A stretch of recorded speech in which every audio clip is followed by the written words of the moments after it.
All right, Shalom. Call y'all about Shalom to the elect.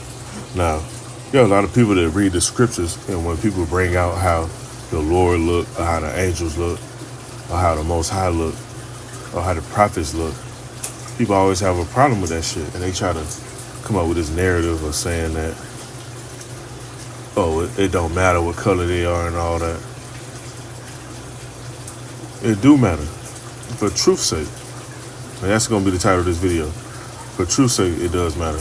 So I got this video queued up right here I happen to see. Now, it's just one of them little AI generated type videos or whatever, but they actually go into detail how people have seen these ships and see the beings that drive them. And it's not what Esau tried to put out, man. They try to put out the narrative with the reptilians and the Greys and these Pleiades, the Alturas, whatever names they've researched and try to attach an image to. That's what they try to promote. Because they're not going to promote, oh, the Most High is a dark-skinned, angelic being. His son looks like him. Because the scriptures mention that. If the Lord say, if you see me, you see my Father, which I'm going to get at in a minute. They're not going to promote that. Because the Most High people, they put our people through all type of shit. And they were supposed to let up over a period of time. But still to this day, they still capitalize off our downfalls. And that's one tab that Esau got to pay for, along with a list of other shit they have done. So I'm going to let this video play. Matter of fact, before I let this video play, let me get that precept I just mentioned.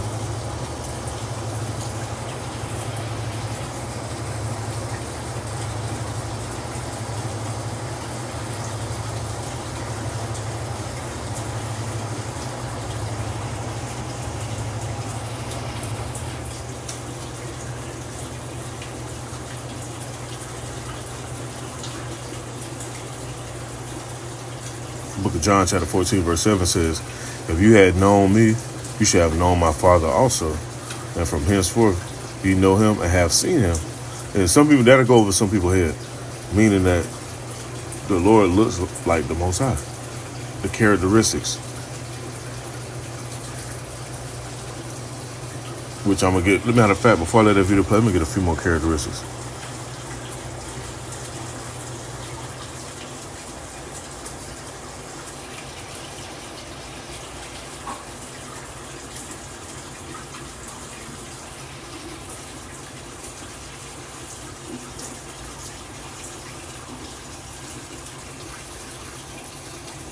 Book of Revelation chapter 1 verse 15, it says, and his feet like unto fine brass, as if they burned in a furnace, and his voice as the sound of many waters, which means he had a deep voice.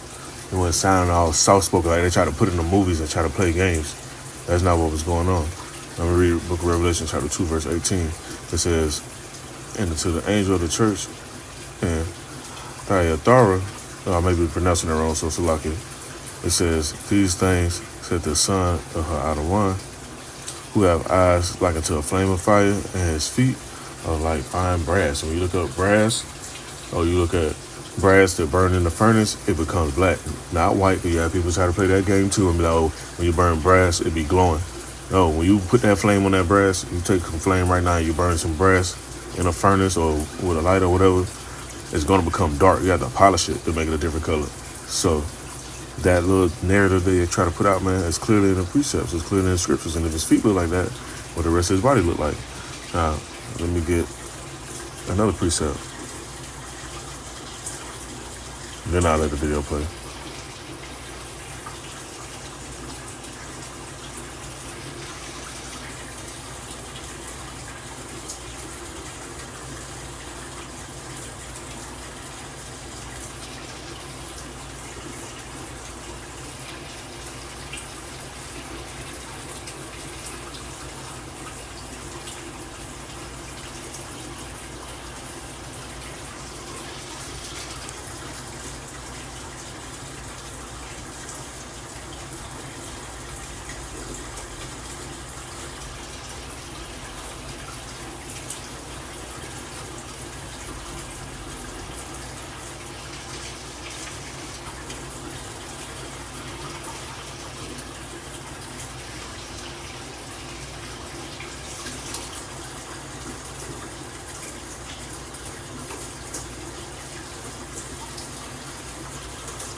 So I could give me 1 minute. Trying to find this one particular precept. Okay, here we go. This book of Daniel, chapter 10.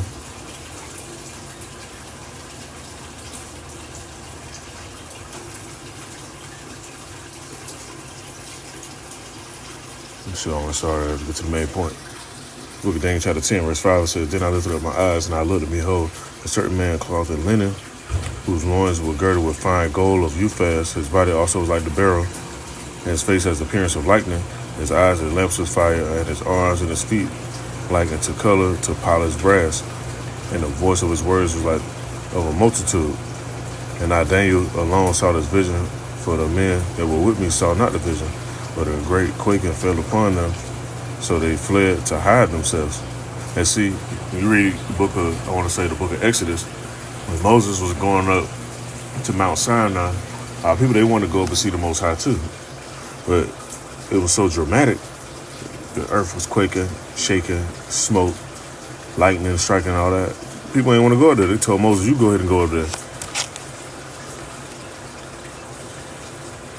And read on some more now. Verse 8, it said, Therefore I was left alone and saw this great vision, and there remained no strength in me, for my comeliness was turning me into corruption, and I retained no strength. Yet heard I the voice of his words, and when I heard the voices of his words, then was I in a deep sleep on my face, and my face toward the ground.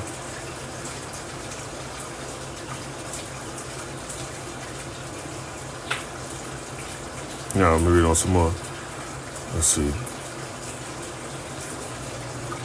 Verse 10 it says, And behold, a hand touched me, which set me upon my knees and upon the palms of my hands. And he said unto me, O Daniel, a man greatly beloved, because you have people on this earth,